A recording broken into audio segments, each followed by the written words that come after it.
Assalamualaikum warahmatullahi wabarakatuh. Perkenalkan, nama saya Muhammad Rifki Aulia. Saya dari kelas 3A PGSD dengan NPM 23140033. Jadi di sini saya ingin membacakan ataupun menyimpulkan dari makalah kurikulum Merdeka, di mana saya akan mulai membacanya dari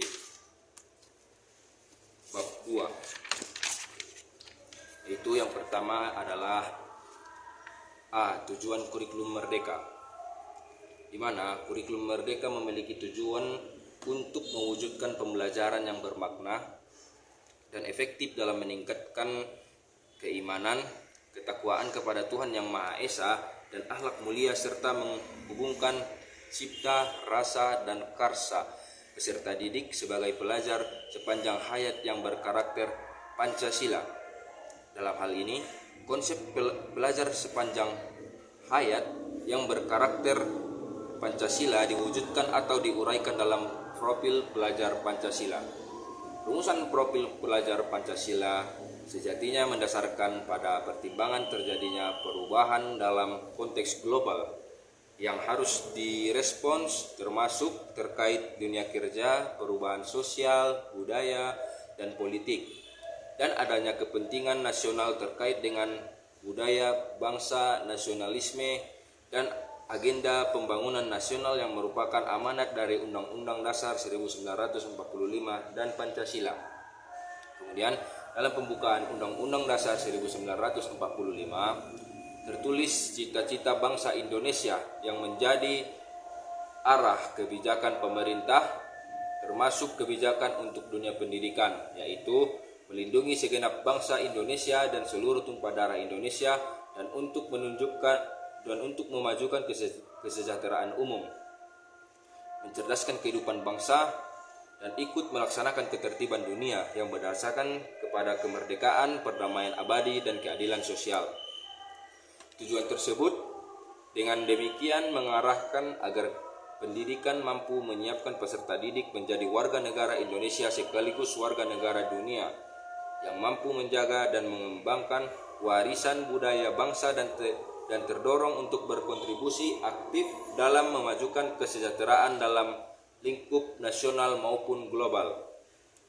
Lalu berikutnya, mengacu pada Undang-Undang Nomor 20 Tahun 2003 tentang Sistem Pendidikan Nasional pada Pasal 3 dinyatakan bahwa pendidikan nasional berfungsi mengembangkan kemampuan dan membentuk watak serta peradaban bangsa yang martabat dalam rangka mencerdaskan kehidupan bangsa, bertujuan untuk berkembangnya potensi peserta didik agar menjadi manusia yang beriman dan bertakwa kepada Tuhan Yang Maha Esa, berakhlak mulia, sehat, berilmu, cakap, kreatif, mandiri, dan menjadi warga negara yang demokratis serta bertanggung jawab. Tujuan tersebut kemudian diejawantahkan dalam bentuk perilaku yang lebih terukur, yaitu dalam profil pelajar Pancasila. Istilah pelajar atau learner digunakan dalam penamaan profil merupakan representasi seluruh individu yang belajar, sehingga diharapkan menjadi penuntun arah kompetensi tidak hanya bagi peserta didik, namun juga bagi unsur yang terlibat dan pemangku kepentingan di dunia pendidikan. Profil pelajar Pancasila dirumuskan sebagai pelajar Indonesia merupakan pelajar sepanjang hayat yang kompeten, berkarakter, dan berperilaku sesuai nilai-nilai Pancasila. Dimensi profil Pancasila diintegrasikan dalam pembelajaran melalui sekurang-kurangnya 3 cara, yaitu yang ke-1 sebagai materi pelajaran dalam kegiatan intrakurikuler, dan kedua sebagai pengalaman pembelajaran atau strategi pengajaran yang digunakan oleh guru, dan yang ketiga sebagai proyek kegiatan kokurikuler. Dimensi profil pelajar Pancasila juga perlu dibangun melalui lingkungan belajar yang kondusif. Berikut pembahasan lebih lanjut dari masing-masing cara mencapai profil pelajar Pancasila. 1. Sebagai materi pembelajaran dalam kegiatan intrakurikuler, pengintegrasian dimensi profil Pancasila dalam intrakurikuler dilakukan dalam bentuk capaian pembelajaran, tujuan pembelajaran, dan materi atau topik pembelajaran. Dimensi profil pelajar Pancasila tidak harus terbatas pada suatu mata pelajaran tertentu, melainkan terintegrasi dengan muatan pembelajaran. Salah satu contohnya adalah topik pembelajaran terkait keberagaman yang masuk dalam muatan pembelajaran pendidikan Pancasila dan IPS misalnya. Nah, muatan pembelajaran ini terkait langsung dengan penguatan dimensi berkebinekaan global. Upaya pencapaian tujuan pembelajaran terkait memahami perbedaan budaya dan mengapresiasinya juga sekaligus dapat membidik kompetensi dalam profil pelajar Pancasila. 2. Sebagai pengalaman pembelajaran atau strategi pengajaran yang digunakan guru. Penguatan dimensi profil pelajar Pancasila perlu dilakukan melalui pengalaman belajar langsung dan terkait dengan pengetahuan sebelumnya serta minat peserta didik. Hal ini dilakukan agar peserta didik lebih mudah menghubungkan suatu yang familiar dengan pembentukan pengetahuan baru dan punya otonomi dalam pembelajaran, yang membuat dirinya lebih terhubung dengan pembelajaran. Strategi yang digunakan perlu membuat peserta didik lebih terhubung dengan pembelajaran. Strategi perlu melibatkan aktivitas mempertanyakan dan mencari tahu banyak hal, mendorong keluasan berpikir alternatif, pemecahan masalah dan pengambilan keputusan yang analitis, rasional, dan bahkan inovatif yang diiringi dengan refleksi terhadap pemikirannya. Peserta didik juga perlu juga dibiasakan untuk menyampaikan gagasannya, mempertimbangkan perspektif teman sebayanya, mengembangkan kesadaran responsif, dan menyimak orang lain. Selain itu, aktivitas pembelajaran yang melibatkan kolaborasi dan teknologi yang relevan juga dapat mengasah pengalaman belajar peserta didik dengan lebih optimal.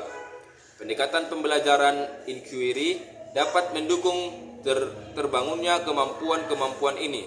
Strategi yang melibatkan aktivitas-aktivitas tersebut diantaranya interaksi yang produktif, diskusi terbuka, tugas kolaboratif, dan berkaitan dengan masalah dalam kehidupan sehari-hari. 3. Sebagai proyek kegiatan kokurikuler, fokus pada pendidikan karakter, upaya mencapai profil pelajar Pancasila tidak cukup hanya melalui intrakurikuler.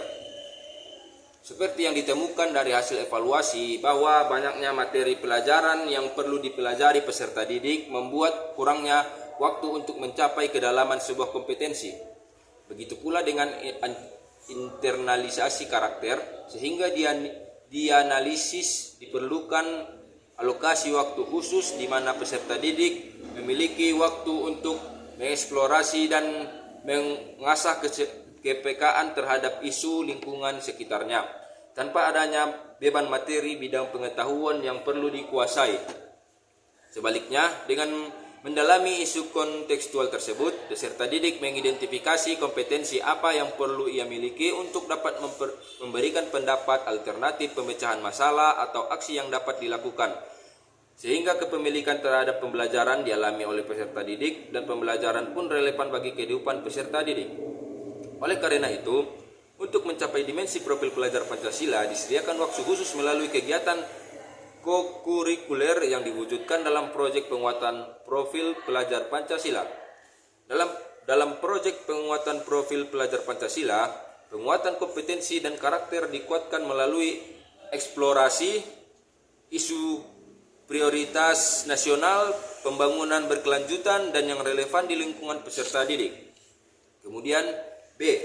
Prinsip pencegahan kurikulum prinsip perencangan kurikulum merdeka. Dalam hal ini, hal-hal tersebut berupa prinsip perencangan kurikulum merdeka yang didasarkan pada hasil evaluasi terhadap kurikulum sebelumnya dan landasan serta pendekatan pengembangan kurikulum.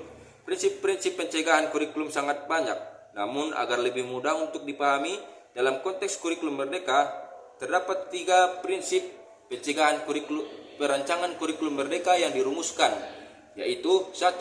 Memastikan dan mendukung pengembangan kompetensi dan karakter. 2. Fleksibel. Dan ketiga, berfokus pada muatan esensial. Uraiannya sebagai berikut. 1. Pengembangan kompetensi dan karakter. Dalam upaya untuk mengembangkan cipta, rasa, dan karsa peserta didik sebagai pelajar sepanjang hayat yang berkarakter Pancasila, kurikulum Merdeka diarahkan untuk dikembangkan sebagai kurikulum yang dapat memastikan dan mendukung pengembangan kompetensi dan karakter peserta didik. Dalam hal ini, kompetensi dan karakter dipahami sebagai hal yang sifatnya komplementer atau saling melengkapi dan juga tidak dipisah-pisahkan satu sama lain. Walau dalam mempelajari materi atau keterampilan tertentu dapat saja dipisah-pisah dalam bentuk mata pelajaran dan aktivitas belajar tertentu. Namun pada dasarnya tujuannya adalah untuk membentuk pribadi yang utuh, yakni secara holistik memiliki kompetensi dan karakter tertentu.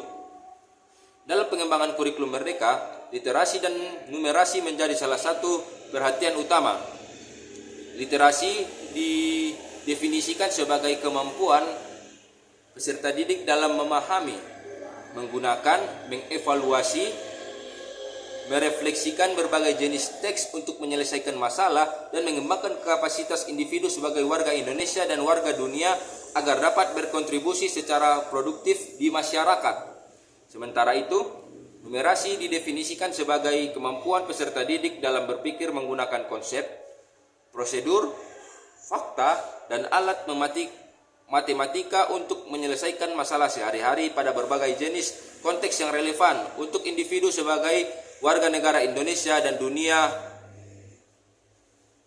Buka kurung OECD, 2010 tutup kurung. Kedua, kemampuan tersebut dipandang penting untuk dapat berkembang dan berkontribusi bagi masyarakat di abad 21. 2. Fleksibel. Pengembangan kurikulum harus fleksibel, yakni memberikan kelulusan kepada satuan pendidikan dan pendidik untuk mengadaptasi, menambah kekayaan materi pelajaran, serta menyelaraskan kurikulum dengan karakteristik peserta didik, visi misi satuan pendidikan, serta budaya dan kearifan lokal. Keleluasaan seperti ini dibutuhkan agar kurikulum yang dipelajari peserta didik senantiasa relevan dengan dinamika lingkungan, isu-isu kontemporer, serta kebutuhan belajar peserta didik.